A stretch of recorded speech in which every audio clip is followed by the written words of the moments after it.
everybody to the annual meeting of the New Canaan Library Association. And thank you very, very much for taking the time out of your evening to come and join us.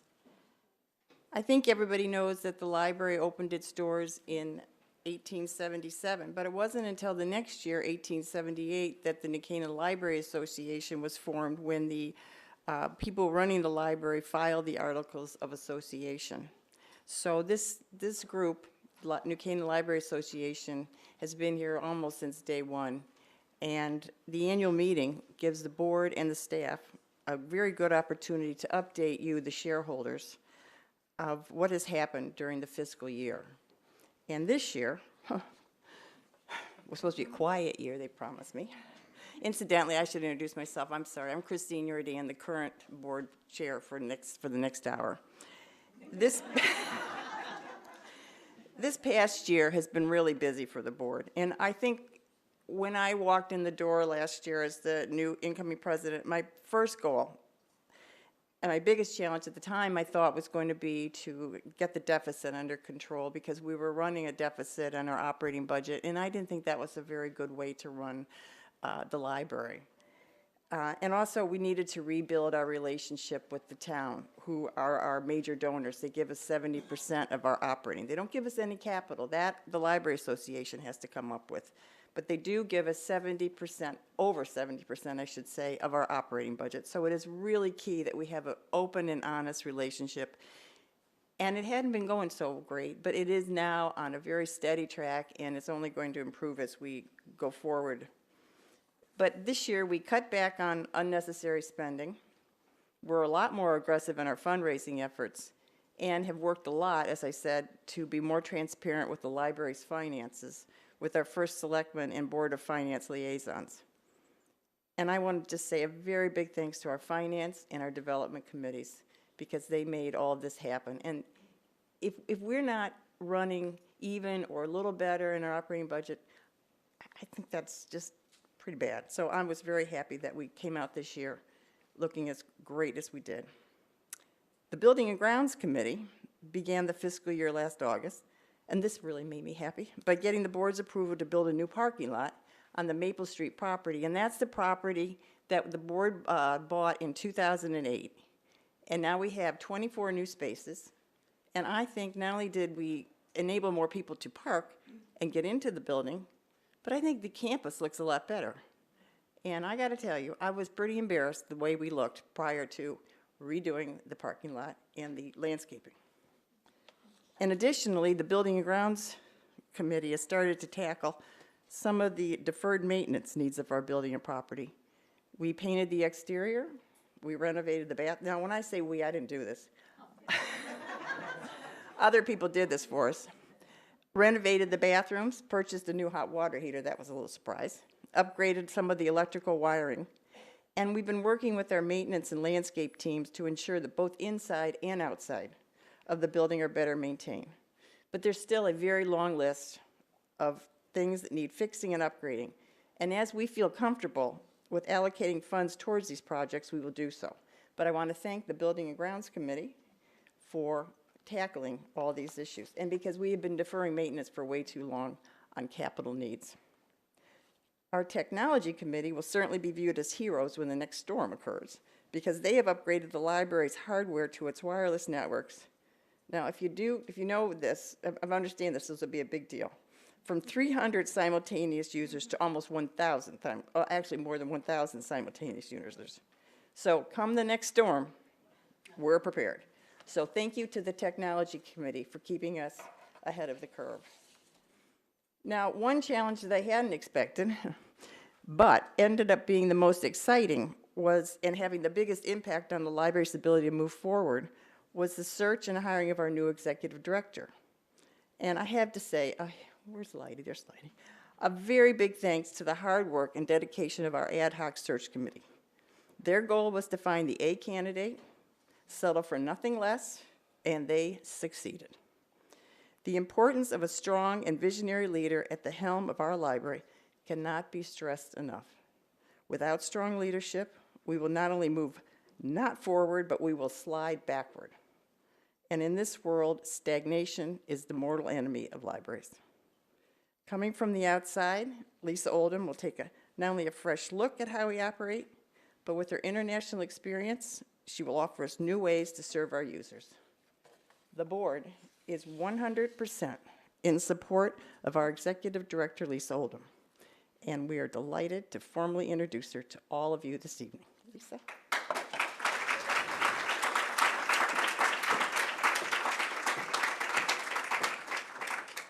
I don't want to take your remarks, so let me take this. That'll be a good test.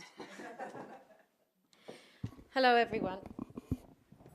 Try not to shout at you. Thank you very much for such a big turnout. This is great. And I was asked to do a keynote, and I wasn't really sure what I would do, given I was preparing it before I arrived here. So, a journey, libraries, 2500 BC to 2015.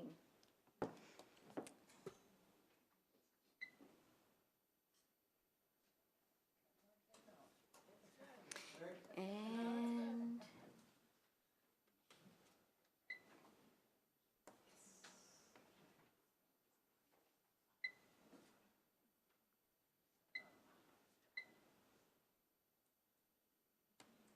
looks like it's going to go.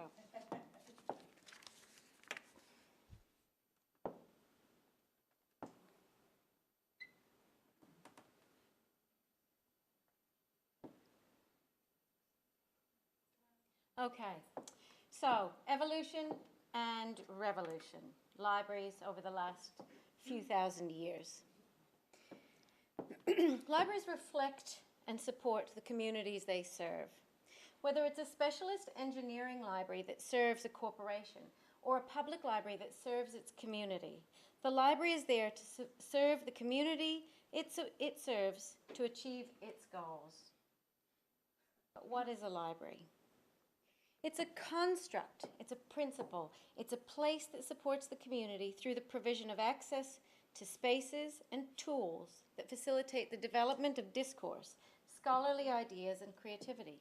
It supports the development of print and other literacies in the members of the community, enabling true access to the world's knowledge and culture. It's aligned with the aspirations of the community it serves and will both reflect and lead that community. More than anything, a library is a place that facilitates the transmission of knowledge and ideas through conversation, discourse, and debate. A library is format agnostic. It facilitates the transmission of knowledge through print, through digital, through performance, through much more. To map the future of libraries, we must understand the past. For me, the library concept starts back in ancient Greece. I think of Socrates facilitating the construction of new knowledge and through purposeful discourse. The Agora in Athens was the library of its time, a space for reasoned debate, a place for growing one's knowledge and the exploration of ideas. Interestingly, around this time, scholars were concerned about this revolutionary new thing, writing.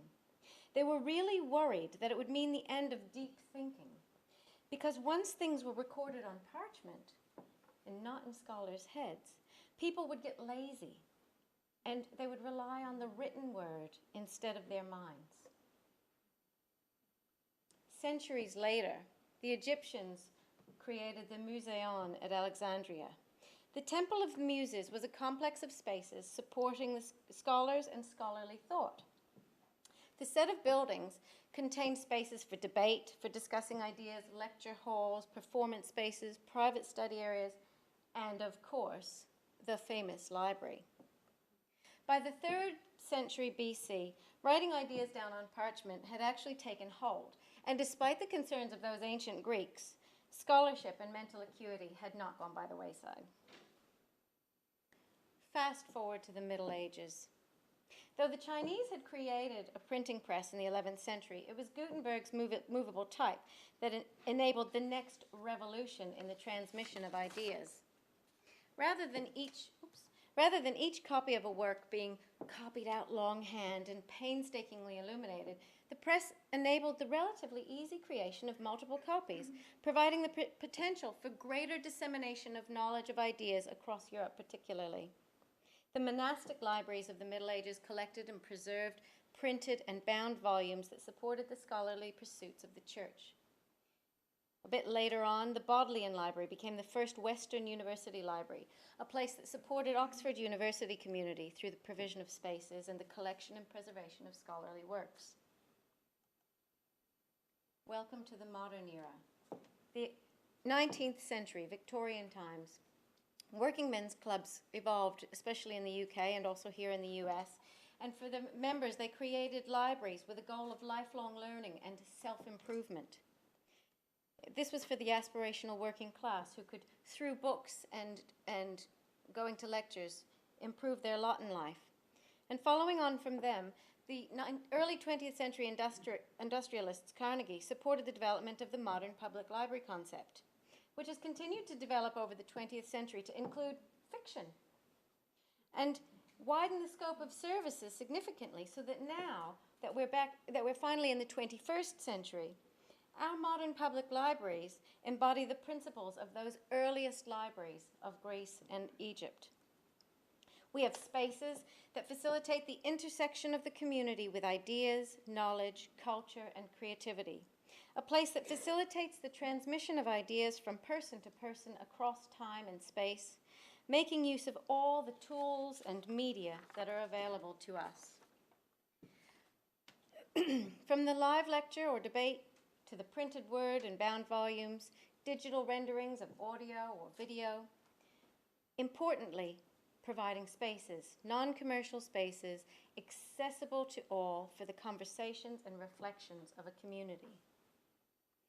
As we move forward into the 21st century, how will libraries continue to develop, to grow, and to thrive? By holding firmly onto the concepts of library. In the words of the incoming president of the American Library Association, Barbara Stripling, libraries are the community centers of conversation, innovation, and literacy. By keeping our eyes on the horizon, we will continue to evolve to maintain and grow their role as important third spaces for communities. By retaining the best of the past, maximizing digital capabilities, and creating delightful and inspirational community spaces will provide the foundations of rich, stimulating discourse in the community about ideas, culture, and discovery, supporting the aspirations of the community, providing access to the wide world of information, knowledge, and global culture through the many formats of literature, film, performance, debates, music, art, and who knows what more. Public libraries are at the heart of their communities. New Canaan Library is a wonderful, quality institution that supports the goals and aspirations of its members, providing access through all formats to the rich tapestry of our world's knowledge and culture, supporting the development of literacy in our youth and the pursuit of lifelong learning for all.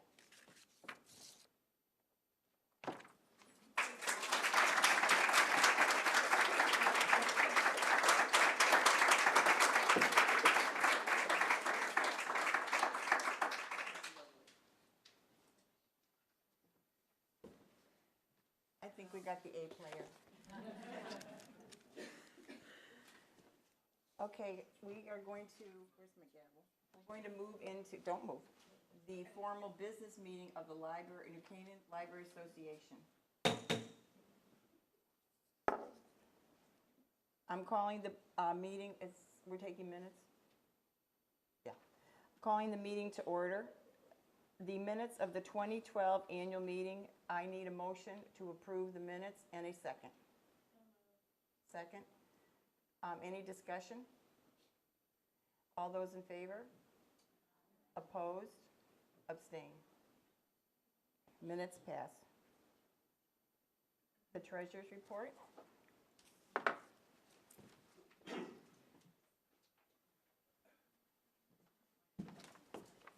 Thank you, Christine, and good evening, everyone.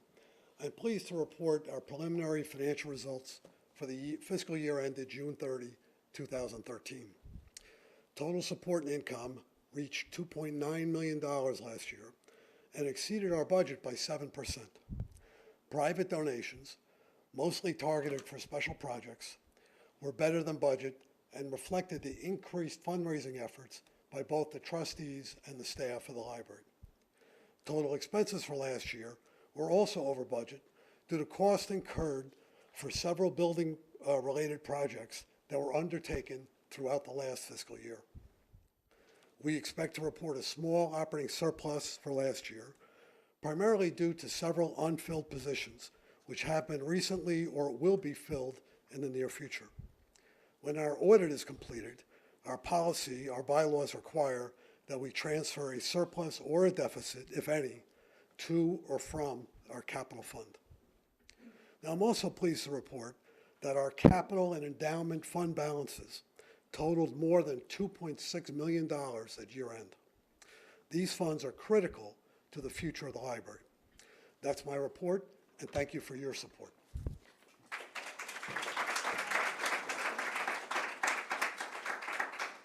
Thank you, Jim.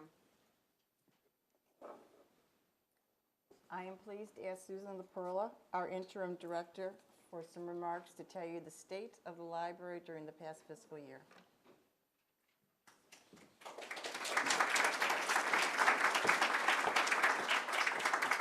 Thank you, everyone. Now it's my turn to get the PowerPoint up, but I think I can do that. Yep.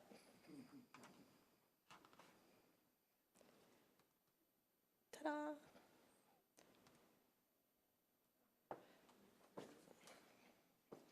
And there we go. Well, it is a privilege for me to report to you on the activities of the library for the year just ending, which began last July with our summer reading program. The theme was, "Your library card, where will it take you?" Little did we know that that tagline was a question we would be asking about the year as a whole, as it was one full of change and new developments in staffing, technology, services, and programs. Credit goes to the entire staff who worked together throughout the year as a team of dedicated professionals, and to our volunteers who supported us in so many ways to make these accomplishments possible. Summer reading took 230 children through 4,700 books and a record number of teens through 265 minutes of reading and cultural experiences in a program called SLURP, Summer Library Exploration and Reading Program. Adults who traveled posted photos of their library cards on location. Those who stayed at home came to the library for classes, book discussions, and movies. Our visiting summer authors took readers to places as familiar as Martha's Vineyard, to those as foreign as Afghanistan and the war in Iraq. Those who stayed also had the opportunity to attend the UN lecture in July with David Kirkpatrick, the Cairo bureau chief for the New York Times. Our summer came to an end with our 5th annual literary luncheon, where a royal time was had by all who listened to author Sally Bedell Smith speak about her latest biography, Elizabeth the Queen. With early fall, Superstorm Sandy came along and its aftermath, which brought thousands of people to the library in search of running water, hot coffee, power to charge their devices, and a community of people with whom to share their stories. For some, the library was not the third place, it was the only place to be. And as Christine mentioned, after the storm, we did upgrade the wireless network to accommodate 3 times the number of simultaneous users, which we hope we will not have to use in a storm like Sandy again. And this wireless network was made possible with private donations, so thank you very much. Private donations, along with a generous grant from the Community Foundation, also made the AV equipment upgrade in the Lamb Room possible. With high-definition cameras, a professional level TriCaster, and a mixing board for sound, we are able to produce quality recordings of nearly all of the programs at the library. This equipment also gives us the ability to stream programs live on our website, which we did for the first time this spring when Mika and Joe came in May. We also received a grant from the state of Connecticut to install a hearing loop in this room, which has benefited many people who come to our programs. Other exciting new content on the website are the staff postings to Goodreads, a networking site that allows us to share our books and reviews with the enormous community of readers in which we now take an active part, a series of instructional videos to teach patrons how to access and download digital content to a variety of devices, and our fledgling digital archive. Using open source software available free of charge, we have embarked on a project to convert certain permanent yet fragile print collections to searchable digital files. We began with the collection of Dick Salant's papers, and we are now digitizing our vertical file, which is the file of newspaper clippings, which all of you volunteers have helped us file pieces into, beginning with the biographical material related to prominent New Canaans. Our collections, both physical and digital, grow and evolve to meet the needs and interests of our community. This year, our circulation stayed strong at nearly 500,000 items, and our ebook circulation increased by 50% from the prior year. We introduced e-commerce at our self-checkout stations, implemented a new 7-day loan service for high-demand book titles, packaged circulating bags of books on trendy topics, and genre-labeled, my favorite verb in this entire presentation, genre-labeled our entire DVD and Blu-ray collections, just to name a few new conveniences. Our program attendance at more than 900 library programs approached 25,000 attendees. In addition, more than 7,600 members of our community attended hundreds of meetings here. Our program lineup was strong. Our patrons responded enthusiastically to a revamped computer class schedule, one that was in need of revitalization, and enjoyed our new Movie Monday series. We offered a 3-part lecture series on the Civil War beginning in September. Artscapades, a 5-part art appreciation series, began in October. There were 2 programs on Alzheimer's awareness and support, 2 musical performances during Autism Awareness Month, a monthly World Events book group, 5 Notes in Midwinter concerts, 7 film discussions, and 8 art exhibits. These final 3 series, sponsored by the Friends of the Library, were funded with the proceeds from the Friends book sales. And I know you volunteers are here, so thank you very much for your efforts. Our annual lecture series were popular again this year. After John Zinzer from the New School delivered the Stoddard Art Lecture on the roots of contemporary art in October, we went right to the Richard Salant Lecture at the high school in November. More than 1,000 people were there. What a treat to have Brian Williams, Joe Scarborough, David Gergen, and Peter Goldmark Jr. participate in a panel discussion in our own hometown. Chase Carey, President and COO of News Corporation, graciously made time in his busy schedule to be our speaker for Conversations with Business Leaders. And the McDaniel Garden Design Lecture featured the gardens of the Hudson Valley. And there were authors. 40 authors came to speak here. All of them had a good story to tell, but our very special guests included Jeanette Walls, Mika Brzezinski, Dennis Lehane, poet and children's author Jane Yolen, and Sarah Ferguson, the Duchess of York. Amor Tolles, the author of Rules of Civility, was here, and we streamed Dan Brown live from Lincoln Center for his only public appearance to launch his new book, Inferno.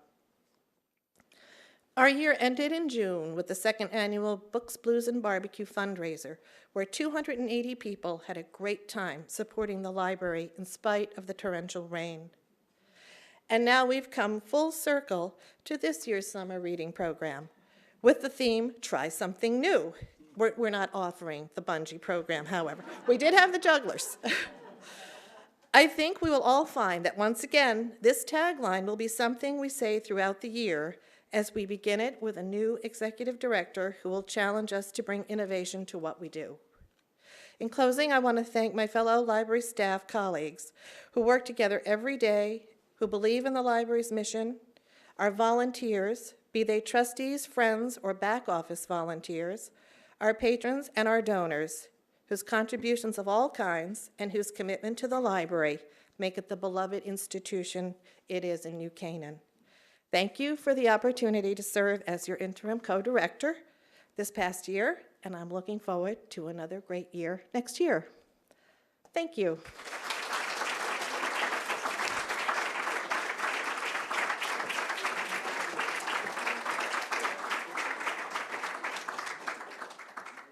That was fascinating. I mean, are you exhausted by all that we do here? And thank you to the staff that makes it all happen. That was really wonderful. The next is Dan Ward is going to ratify. We have some bylaws that need to be ratified and amendment. Dan Ward, head of our governance committee.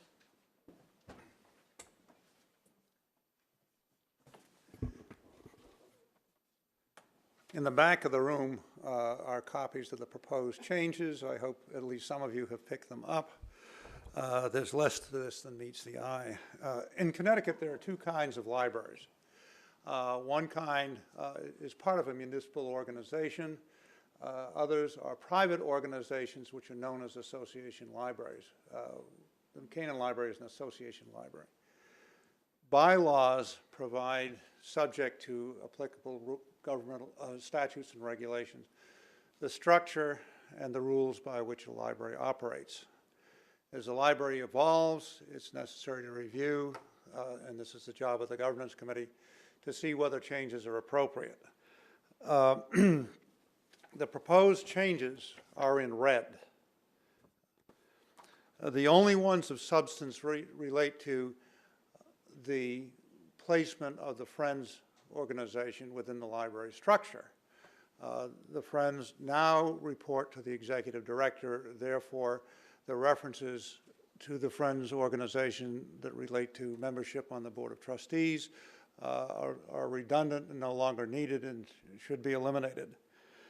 The remainder of these changes are purely procedural. They relate to changes in numbering and changes to make the language that's used consistent throughout the bylaws.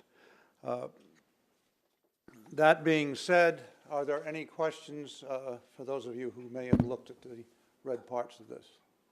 Hearing none, I move that the changes as contained in the... Oh, yes. I'd like to understand what's happening to the Friends Committee with these changes that you proposed. What they do is they ratify the fact that the Friends Committee is now reporting to the executive director. Previous to this, or until these bylaws are changed, if indeed they are changed, the president of the Friends was automatically a member of the library board, but that does not seem appropriate in view of the change in the reporting relationship of the Friends Committee. The operations of the Friends are unaffected by this. It just ratifies the structure, where they are within the structure of the library. Other questions? All right. That being said, I move that the changes as indicated in the handout provided at the beginning of this meeting be adopted by the annual meeting of the New Canaan Library as provided in the bylaws themselves. Second? I have a second. All those in favor? Opposed? One in opposition and any abstentions? One abstention. The changes are adopted.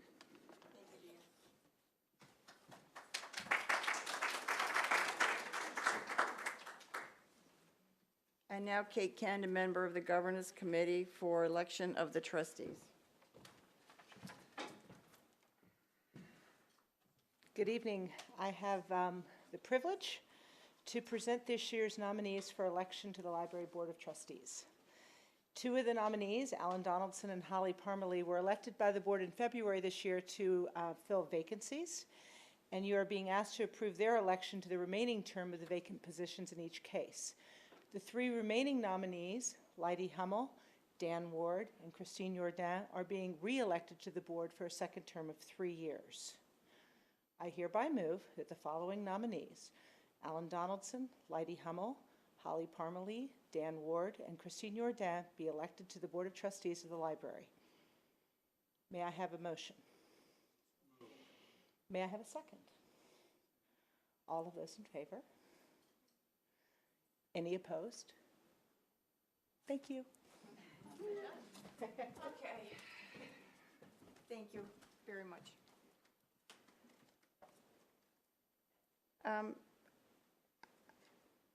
Next is appreciation of retiring trustees.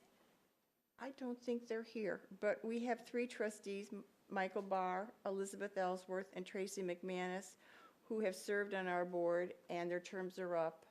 And they're not here, but we do have beautiful certificates that you saw framed down there for them. And I have to say, this board, I'm going to miss them, because this board that I have had the joy of working with has been the best board. I've been president twice, a lot of you know, and I've been on the board on and off 20 years. This has been the best board, the greatest group of people, and it makes me sad to have to say goodbye to these 3. We are going to miss them very much. I hope that they stay involved with the library, and I will personally reach out to them to thank them for their service. It is my pleasure right now to recognize and to thank, in front of everybody, the interim directors, Susan LaPerla and Ann Romanella, and I'd like them to come up.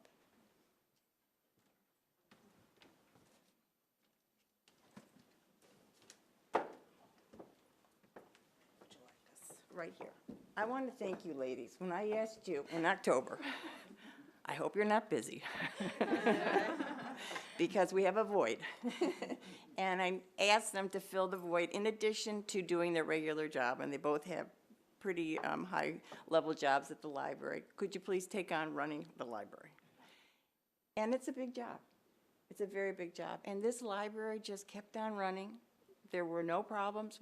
Most people didn't even know something had changed here. It just went on very smoothly. You saw the year, how great it was, how well we did on our budget.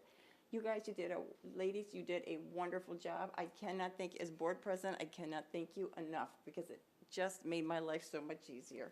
And I just wanted to say thank you, Ann. A little souvenir from a very grateful board. Thank you, Susan. Thank you very much. Very, very much. They did an outstanding job. Outstanding job.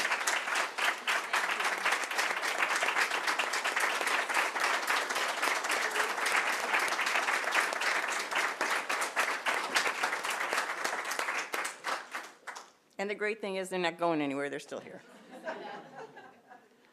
Now, it's a little perk of the president to also thank another staff member who, if she wasn't around, I wouldn't have done my job getting the board executive committee up and running, or the board meetings up and running, who did the minutes, who managed the agenda, who corrected if things weren't done in the right legal way. And I have just a little gift for Ella Weber.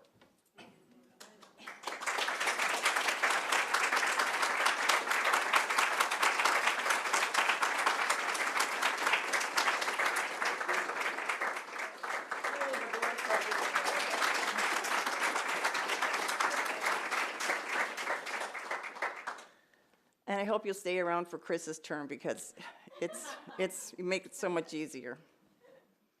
I just have a few remarks that I'd like to pass on to. This is my last night as being president of the board, and I have things that I feel very strongly about. And so this is my little lecture to the board as I leave. So bear with me. In early June, I attended the graduation of my nephew from Deerfield Academy. And as I sat there on a very cold day, under an unheated tent, listening to speaker after speaker, I found myself sitting up and tuning in to the last speaker. And I even took notes. The speaker, Rory Cowan, I want to give him credit, outlined 4 behaviors that make people or organizations successful. And it's the first one that I wanted to share with you, as I feel very strongly that this is something we need to follow. And it is, look over the horizon and at the end of your nose. Imagine the future, a vision, and that's the horizon. But at the same time, don't be so focused on the future, you ignore the present daily details, the nose. It is the daily details that make our library tick, and that will make our library move forward. If they are not in order, the vision or the horizon we are aiming for will elude us. And part of the daily details are the condition of both inside and outside the building. as I discussed in my opening remarks. But more importantly, we need to take a look at how we operate on a daily basis. Is the service we are currently providing meeting the community's needs? Is it being delivered in the best way? And we really need to examine those activities whose shelf life seems to have no expiration date. As we plan for a modern facility to house what the library will be in the next decade and beyond, please remember that it is what is happening inside our building that is more important than the building itself. Libraries are constantly evolving and changing, and so must we. So going forward, when we look over the horizon, remember to look at the end of our noses. Thank you.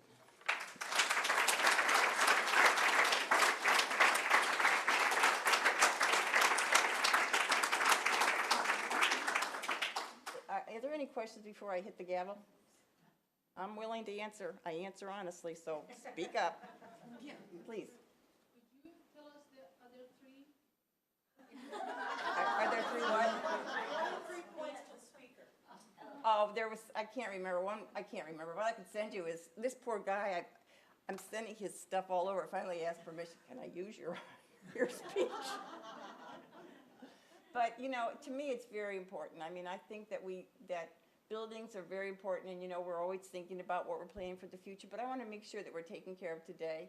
And that was why I was so focused during this past year on getting our budget under control and keeping what we have, you know, fixing the parking lot, not saying, well, let's not worry about it. I think we need to worry about what we have now as well as worry about the future for anything we do.